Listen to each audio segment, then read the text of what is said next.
back. I got the Vortex going today. And what we've got is 3 rooms of Berber. Turn it around here, you can see. 3 rooms of Berber.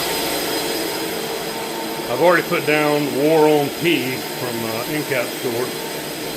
They were complaining about an odor. I really don't see one now. It may have dissipated some, but they are complaining of a strong, just a dog odor. So they wanted flea treatment because they have pets, and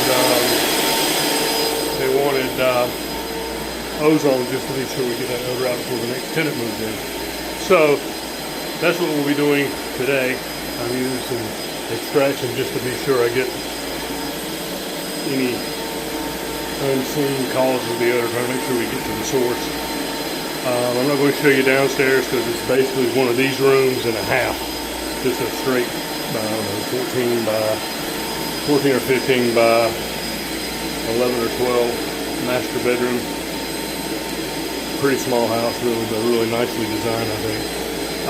So I'm going to set this up. We'll do time lapse and let you see a little bit of cleaning with the Vortex.